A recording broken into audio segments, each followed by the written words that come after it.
Je m'appelle Manon, j'ai 30 ans. Revenons en arrière à mon enfance. Je ne me souviens pas de grand-chose depuis ma naissance. Je ne sais pas qui étaient mes parents biologiques et je n'ai jamais voulu le savoir. Je me suis retrouvée dans un orphelinat entouré d'autres enfants avec leurs propres rêves et histoires. J'ai gardé l'espoir qu'un jour je serais choisie et que ma vie changerait à jamais. Mon jour de chance est arrivé quand j'ai eu 10 ans. Un merveilleux couple, Léa et Baptiste, m'a accueilli et m'a intégré à leur famille. Je me souviens encore des papillons dans mon estomac quand j'ai emménagé chez eux. C'était un lieu de nouveau départ. Chaque pièce regorgeait de possibilités. Quelques années plus tard, notre famille s'est agrandie à nouveau. Léa et Baptiste ont décidé d'adopter un jeune garçon prénommé Antoine, qui était un peu plus âgé que moi. La vie est un arc-en-ciel. J'avais l'impression de faire partie d'une famille ordinaire, faisant des choses ordinaires. Je ne me suis jamais sentie exclue, et même si les gens autour de moi me demandaient si j'étais curieuse de connaître mes parents, je répondais simplement non, car je n'avais aucun intérêt à rencontrer des personnes qui ne voulaient pas de moi dans leur vie. Dans ma tête et dans mon cœur, ma vraie famille était Léa, Baptiste et Antoine. Je suis partie à l'université pleine d'enthousiasme pour poursuivre mes rêves avec le soutien solide de mes parents, mais vous savez, la vie est pleine de surprises. C'était un appel d'Antoine. Il m'a annoncé une mauvaise nouvelle. Nos parents, Léa et Baptiste, avaient eu un accident grave. Le monde que je connaissais, cette bulle de leur amour venait d'éclater. Leur perte m'a touchée plus fort que je ne l'aurais jamais imaginé. J'ai réalisé qu'Antoine était la seule famille qu'il me restait jusqu'à ce que je rencontre mon mari, Baptiste. Baptiste et moi, notre propre petite histoire d'amour centrée autour de notre passion commune pour le piano. Nous nous sommes rencontrés grâce au club de musique de notre université et quand j'avais 24 ans, j'ai pris une décision rapide, presque impulsive. Baptiste et moi étions devenus si proches que cela semblait être la suite naturelle des choses. Nous avons décidé de nous marier. Nous étions jeunes et amoureux. Après notre mariage, Baptiste a décroché un bon travail et nous avons emménagé chez sa mère, Léa. C'était une idée de Baptiste. Il a dit que nous économiserions beaucoup d'argent en loyer, que nous pourrions ensuite investir dans notre propre maison plus tard. Léa ne m'a jamais vraiment appréciée, mais nous avons réussi à coexister sous le même toit. Elle laissait souvent entendre que Baptiste s'était installé trop tôt et qu'il aurait dû explorer davantage la vie. Mais tout a pris un tournant dramatique quand j'ai découvert que j'étais enceinte.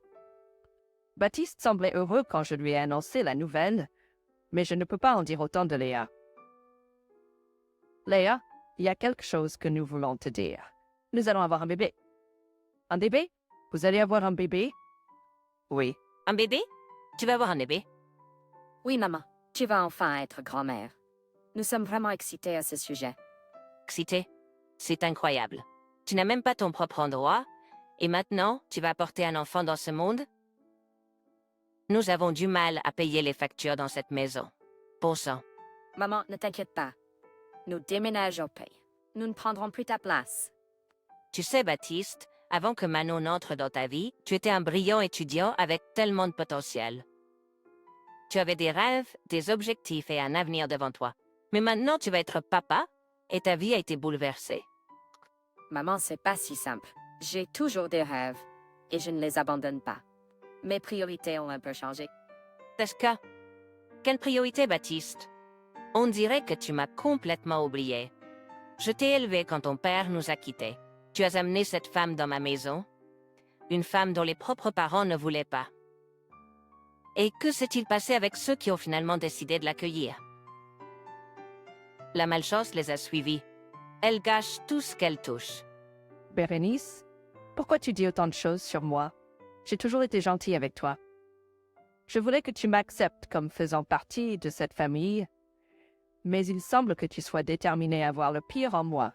Maman, je pense que Manon a raison. Et il est temps pour nous de trouver notre propre place dès que possible. Baptiste, eh bien, il a toujours été l'auditeur dans sa relation avec sa mère, restant souvent silencieux et écoutant simplement ce qu'elle avait à dire. Baptiste et moi avons cherché un petit appartement pour nous. Je devrais également mentionner que Lisa et Robert, mes parents, avaient un testament en place et qu'ils m'ont laissé une somme importante d'argent. La moitié de cet argent a été utilisée pour l'achat de notre appartement. Mais voici le problème. C'était au nom de Baptiste. Au fil du temps, les choses ont commencé à changer. Baptiste a reçu une promotion bien méritée au travail, et avec cela est venue une augmentation significative de son salaire. Il a toujours beaucoup voyagé pour le travail. Il était clair que Baptiste avait atteint ce que Bérénice appelait son potentiel, et cela semblait lui donner une certaine satisfaction arrogante. Il était fier de ses réalisations et j'étais vraiment heureuse pour lui. Mais il y avait quelque chose de bizarre dans son comportement. On aurait dit qu'il avait été gonflé par sa mère et que cela affectait notre relation. Pendant ces 9 mois de grossesse, Baptiste n'était pas vraiment présent en raison de son emploi du temps chargé. Cela m'a laissé beaucoup de temps seul, mais ce n'était pas si mal. Parfois, Antoine et sa petite amie Léa venaient nous rendre visite.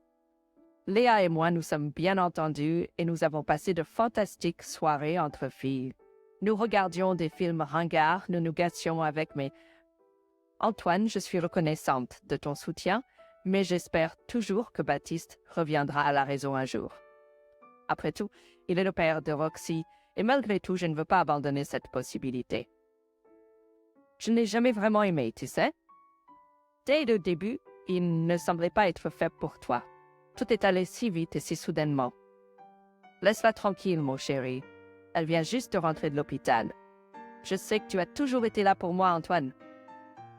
C'est juste que j'espère qu'un jour Roxy pourra avoir une relation avec son père, et qui sait, peut-être que les gens peuvent changer. Léa, quoi que tu décides, nous sommes ensemble dans cette épreuve. Antoine, tu sais que tu es le bienvenu chez nous aussi longtemps que tu le souhaites. C'est aussi ta maison. Absolument, Manon. Je travaille à domicile en tant qu'agent immobilier, donc j'ai pas mal de temps libre.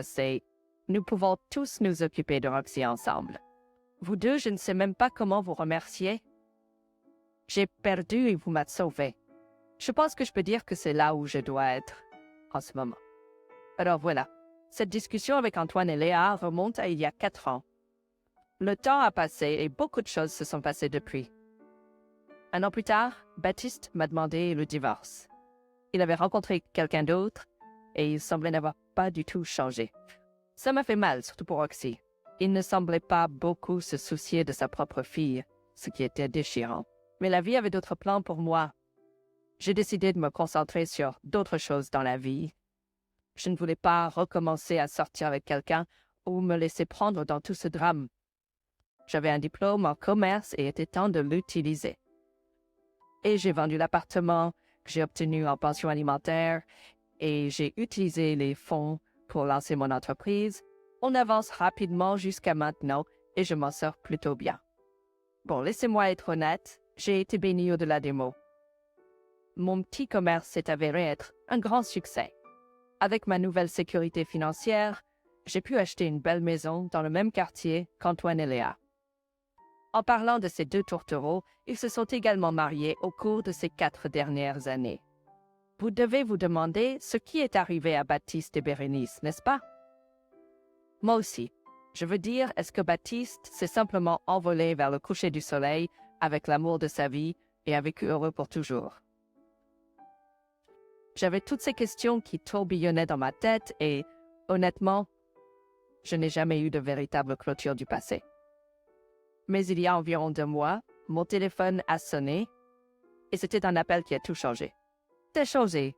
Bonjour. Manon, c'est Bérénice. J'espère que je te dérange pas? Manon, c'est une sacrée surprise. Qu'est-ce que je peux faire pour toi? Eh bien, j'ai vu cet article dans le magazine local sur ton entreprise et sur tes succès. Je dois avouer, j'étais assez impressionnée. Et ça m'a juste rappelé toi. Et j'ai pensé que je devrais t'appeler. Merci, Bérénice. Je ne m'attendais pas à avoir de tes nouvelles après toutes ces années. Comment va Roxy, d'ailleurs? Roxy va très bien, merci de demander. Elle grandit vite. Manon, je pensais qu'on devrait se voir pour rattraper le temps perdu. Il y a des choses dont j'aimerais te parler. Des choses du passé? Avec de bonnes intentions, ma chère. Ne t'inquiète pas. Je vais y réfléchir. Je t'enverrai un texto sur ce numéro. D'accord, ma chérie. Essaie juste de donner une chance à cette vieille femme de s'excuser. Je ne pouvais m'empêcher de me sentir confuse. Après toutes ces années, pourquoi Bérénice voudrait-elle soudainement renouer pour s'excuser? Je voulais avoir des réponses. C'était un mystère qui tirait sur les bords de mon esprit. J'ai décidé de lui envoyer un texto et nous avons convenu de nous rencontrer dans un café. Mais non, ça fait un moment. Comment vas-tu? Manon, je vais bien. Cela a été un long voyage. Je ne sais pas si tu as entendu parler de Baptiste. Il vit maintenant avec sa nouvelle femme et il semble avoir complètement coupé les ponts avec moi. Je n'ai pas eu de ces nouvelles depuis un moment. Je suis désolée d'apprendre ça, Bérénice. Ça doit être difficile. Manon, je dois te dire quelque chose. Je sais que je n'ai pas été la meilleure belle-mère pour toi, et j'ai dit et fait des choses blessantes. Et ce qui s'est passé à l'hôpital, je tiens à m'excuser pour tout ça. Je suis maintenant de ton côté. Bérénice, j'apprécie ton honnêteté. J'accepte tes excuses. Merci Manon. Cela signifie plus pour moi que tu ne peux l'imaginer. Mais il y a autre chose dont je dois te parler. Qu'est-ce que c'est? Tu vois, la vieille maison, elle est en très mauvais état maintenant. Je voulais en acheter une nouvelle, mais je suis dans une situation financière difficile. Je me demandais si tu pouvais m'aider un peu pour que cela se réalise. Tu plaisantes, j'espère. Tu veux juste que je te trouve une nouvelle maison maintenant que tu sais que je suis financièrement à l'aise. Ce n'est pas ça. Vraiment personne qui comptait. Voici l'argent pour la nourriture que nous avons commandée, mais je vais pas en manger. Je pense que je vais partir maintenant. Voici l'argent pour la nourriture que nous avons commandée, mais je vais pas en manger. Je pense que je vais partir maintenant. Hey! Alors, j'étais en train de rentrer chez moi après cette réunion surréaliste avec Bérénice. Son appel à l'aide m'avait laissé rire et comploter, et je ne pouvais pas nier le frisson d'un plan bien construit. Tu vois, je ne pouvais pas m'empêcher de penser que Bérénice m'avait sous-estimé, pensant qu'elle pouvait me manipuler comme elle l'avait fait autrefois. Mais oh, comme les choses avaient changé. J'étais une personne différente maintenant et j'étais prête à jouer le jeu. Je ne pouvais pas m'empêcher de rire de l'audace de mon propre plan que j'avais imaginé. Certains pourraient l'appeler mesquin, mais je préfère le considérer comme de la justice. Le stratagème était simple, mais satisfaisant. J'ai décidé de faire vendre la vieille maison de Bérénice avec l'aide de Léa à un prix bien inférieur à sa valeur. Je rassurerai Bérénice en lui disant que je l'aiderai à acheter une nouvelle maison pour ensuite la laisser tomber au dernier moment. Cela peut sembler dur, mais après tout ce que Bérénice m'a fait subir, cela semblait être un goût de sa propre médecine. Alors j'ai envoyé un message à Bérénice à nouveau. J'ai décidé de prendre la haute route, ou du moins de faire semblant, et je lui ai dit que j'étais désolée pour ma réaction initiale. Je lui ai assuré que je l'aiderais avec des fonds pour obtenir la nouvelle maison qu'elle voulait. J'ai également mentionné que ma belle-sœur, Léa, était une agent immobilier et une experte du marché qui pourrait l'aider à fixer le bon prix pour sa maison. J'ai parlé à Léa du plan et elle était partante. Alors nous sommes allés chez Bérénice. Wow, être ici ramène beaucoup de souvenirs. Oui, mais j'ai besoin de nouveaux souvenirs dans un nouvel endroit. Regardez à quel point cette maison est usée. Eh bien, Bernice, ce n'est pas un conseil officiel, mais vous savez, je partage parce que vous êtes une amie de la sœur de mon mari. Pour être honnête, cette maison ne coûterait pas un sou de plus de 70 000 $. Quoi? Tu dois plaisanter. Vous voyez, le quartier est assez vieux et la maison n'a pas été bien entretenue. Il faudrait une rénovation complète et un relooking total. Peut-être remplacer les portes et les fenêtres et faire beaucoup plus. Avez-vous les fonds pour tout cela? Je n'ai pas... Eh bien, vous pouvez demander d'autres avis, mais ils vous diront probablement la même chose. C'est tout un projet. Je voulais vendre cet endroit indépendamment. C'est à vous de décider maintenant, Bernice. Eh bien, je vous aide de toute façon, donc nous allons trouver une solution ensemble. Je n'arrivais pas à croire à quel point tout se déroulait bien. Elle avait mis sa maison en vente, et cela semblait être une correspondance parfaite pour quelqu'un à la recherche d'une bonne affaire. En seulement 2 semaines, la maison était vendue. Ce n'était pas surprenant étant donné le prix abordable qu'elle avait fixé. Et les acheteurs semblaient plus que ravis de s'en débarrasser. Pendant la même période, j'avais accompagné Bernice dans sa recherche d'une nouvelle maison.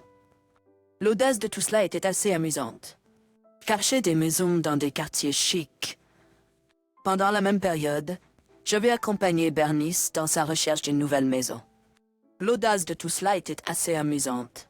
Elle cherchait des maisons dans des quartiers chics, des bungalows et plus encore, tout pour elle-même.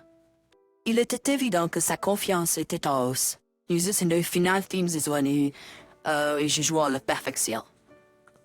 J'ai assuré à Bernice qu'elle n'avait pas à s'inquiéter de quoi que ce soit. Je m'occuperai du nouvel endroit, lui permettant de se concentrer sur l'emballage de sa vieille maison et de faire une transition en douceur vers sa nouvelle maison. Quand le moment est venu, je lui ai même dit que j'avais payé la maison, prête à remettre tous les documents le jour où elle emménagerait. Elle a cru chaque mot et mon petit stratagème fonctionnait parfaitement. Le jour que j'attendais enfin est arrivé. C'était le jour où Bernice devait déménager dans sa nouvelle maison et j'étais assise près de mon téléphone en attendant son appel. Et puis elle a appelé, nous avons finalement trouvé une maison et j'ai joué mon rôle à la perfection. J'ai assuré à Bernice qu'elle n'avait pas à s'inquiéter de quoi que ce soit. Je m'occuperai du nouvel endroit, lui permettant de se concentrer sur l'emballage de sa vieille maison et de faire une transition en douceur vers sa nouvelle maison. Quand le moment est venu, je lui ai même dit que j'avais payé la maison et que j'étais prête à lui remettre tous les documents le jour de son aménagement. Elle a cru chaque mot et mon petit stratagème fonctionnait parfaitement. Le jour que j'attendais tant est enfin arrivé. C'était le jour où Bernice devait déménager dans sa nouvelle maison et j'étais assise près de mon téléphone en attendant son appel. Et puis elle a appelé. Mais où es-tu? Et tu as dit que tu serais là avec les clés, les documents et... Non, Bernice, je n'ai pas réellement acheté cette maison. Sérieusement? Je suis ici avec un camion U-Haul rempli de mes affaires et tu me dis que tu n'as pas acheté la maison? Eh bien, Bernice, j'ai réalisé que je peux pas me permettre cet endroit. Tu sais, ça a été un vrai coup pour mon compte en banque. Qu'est-ce qui se passe? Je n'ai nulle part où dormir et toutes mes affaires sont dans le camion. Tu ne fais pas une blague, n'est-ce pas? Tu te souviens quand tu m'as laissé tomber avec ces factures d'hôpital? J'ai essayé, tout comme tu l'as fait à l'époque. Mais désolé, je ne peux toujours pas être ton sauveur. Incroyable que tu fais ça. Eh bien, appelle ton fils, va à l'hôtel ou trouve quelque chose. Ça me dérange pas. Oh, il semble que Roxy ait besoin de moi maintenant. Au revoir. J'ai raconté à Antoine et Léa la situation de Bernice et nous n'avons pas pu nous empêcher de rire aux éclats. C'était un moment de douce revanche, mais je suppose que nous avons tous besoin de ça de temps en temps. Je ne sais pas vraiment ce qu'est devenu Bernice ou où elle vit ces jours-ci. Franchement, je m'en fiche. Je lui ai fait ce qu'elle m'a fait à l'époque. J'espère que son fils a également compris que c'était une erreur de s'en prendre à la mauvaise femme. Peut-être que c'était un peu mesquin, mais bon, parfois il faut se salir les mains pour donner une leçon aux gens. C'est un monde fou là-bas et je vis simplement ma vie, gérant mes affaires et profitant de chaque moment avec Roxy. Elle va bientôt commencer l'école maternelle et je suis impatiente de voir la personne incroyable qu'elle devient.